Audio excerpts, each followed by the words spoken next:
Hello, I'm Jack. And I'm Eleanor. And welcome to WightWanderer's Disused Railways of the Isle of Wight, episode 4. Today we are in... Brading!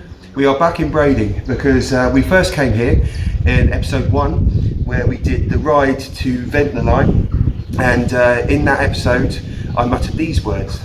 And this here is the bay that the Bembridge trains would have left from. Last train left in 1953, so I don't think there's any chance of getting one today. So we've returned to Brading to walk this line. It's only 2.5 miles long, but it's a very important line which shaped a lot of the landscape around this area. To tell the story of the Bembridge Branch, we have to start with a bit of context about the land itself. In the Roman period, a body of water ran from Bembridge across Brading marshland all the way down to Yeverland, almost completely separating Culver and Bembridge from the rest of the island. By the 1800s though, the water had receded back to Brading Harbour, but it was not until the railway was built in the 1870s that the harbour was cut off by a man-made embankment between St Helens and Bembridge. The railway was built by the Brading Harbour Company, although the first spur from Brading to a jetty on Brading Haven was built by the Isle of Wight Railway in the 1860s before the harbour was reclaimed. You can see it here on this map from 1866.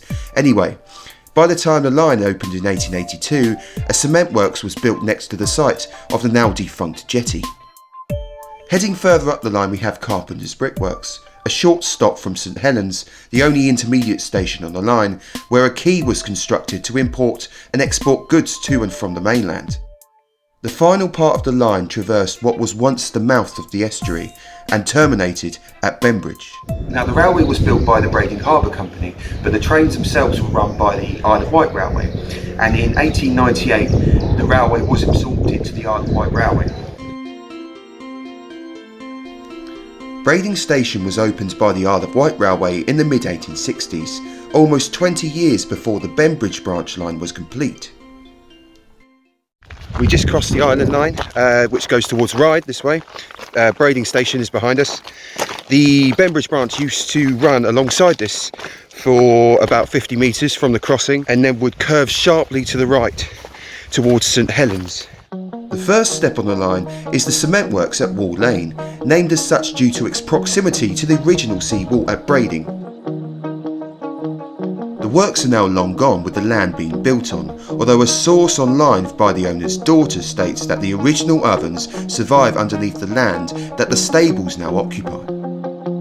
From this aerial photograph we can also see how this line snaked its way from Brading in the background to the site of the cement works and the adjoining sidings, used later on to store carriages and railway stock. Just taking a quick detour across the marshes to try and get a comparison shot. Now we haven't managed to get hold of a photo online of the cement works, but we found one in this book. This is Isle of Wight steam passenger stock by Maycock M.J.E Reed, which may seem irrelevant to this particular video, but if we turn to page 78 please, glamorous assistant. So there's a photo here which the buyer states was taken in 1929 somewhere on the Bembridge branch, and I would wager a guess that those chimneys in the background are the chimneys of the old cement works, and I think that photo was taken from about there with the chimneys in the background on the skyline.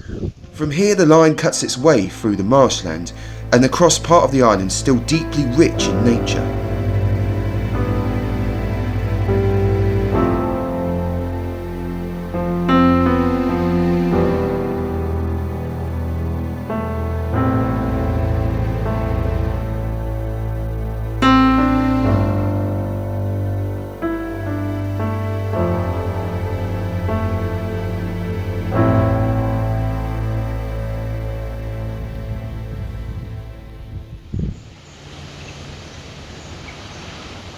So we're just coming up to Carpenter's Brickworks, and oh, there's the bridge. It's just here, and which means that just over here in front of me is where Carpenter's railway siding used to be, where they used to store a lot of the passenger stock. Now apparently part of the brickwork still remains. Actually, in fact, that looks like it over there. That looks like an old building. That looks like the one. Yeah, so it says online that the building closest to the old line was part of the Brickworks and still remains, and it looks like it's in front of us. Apart from the presence of a siding, not much is known about the Brickworks here. It was owned by farmer and brickmaker Oliver Faithful from 1898 and still appears on the OS map in 1946. Now unfortunately the line from here onwards to St Helens is private land, apart from this one little area which it says on my trekking app that you can actually get to part of the fish ponds. So we're going to try and get to the track bed from through there. It just looks nice. Ah, okay. Maybe not then. So my trekking app was wrong, which is great. You can't walk through there, so we're going to have to go up and around and rejoin the track bed at St Helens.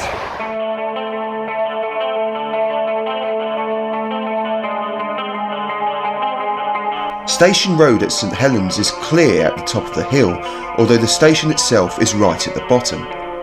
The building is still intact and preserved as a private home. It opened in 1882 and dwindled in passenger numbers until its closure in 1953. Until the reconstruction of Medina Wharf by the Southern Railway in the 1920s, St Helens was the main railway dock on the island. It was also the site of a short-lived goods train ferry service between 1885 and 1888, where wagons would be loaded directly onto the carrier and shipped between St Helens and Langstone in Havant. This was the only time the island ever technically had a rail connection with the mainland. Apartments and holiday homes now occupy the site of the railway quay, although there still are some clues to its past.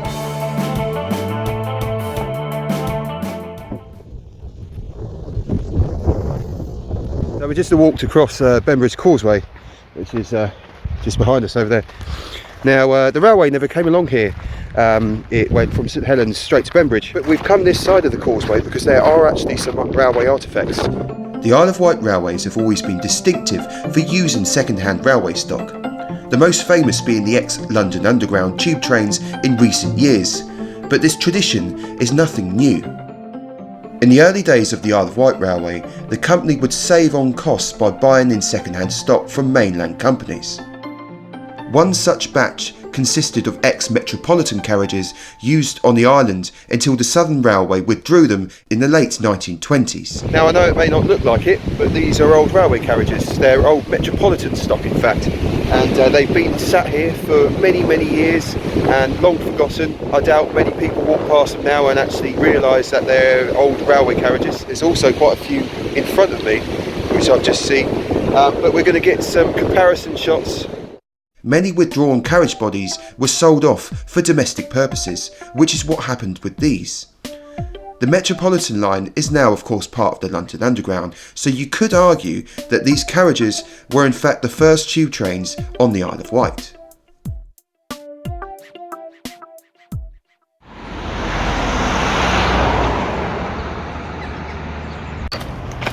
Now these rather suave apartments behind me now stand on the site of the old South Quay at St Helens.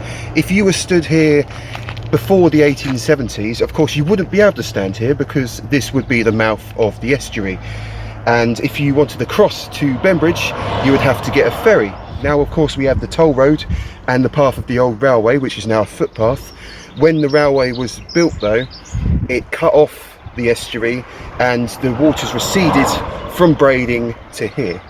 This part of the line is now a footpath and a regular spot for birdwatchers, being an area of outstanding beauty and rare creatures such as bitterns, kingfishers and nightingales. The embankment here is so narrow with water both sides, it's hard to imagine that once locomotives would have pulled trains to and from Brading through this haven of natural diversity.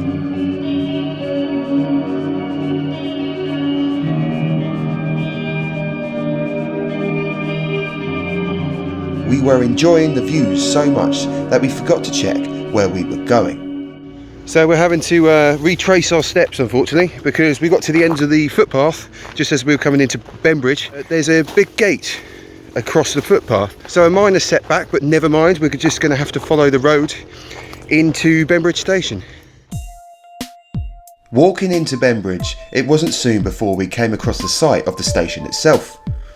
Once again, apartments and holiday homes now occupy this area, but using the old adjoining buildings as a reference, we can place roughly where it once was.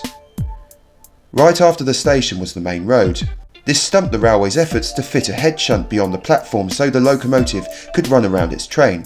Instead, a small wooden turntable was installed, operated only by human strength.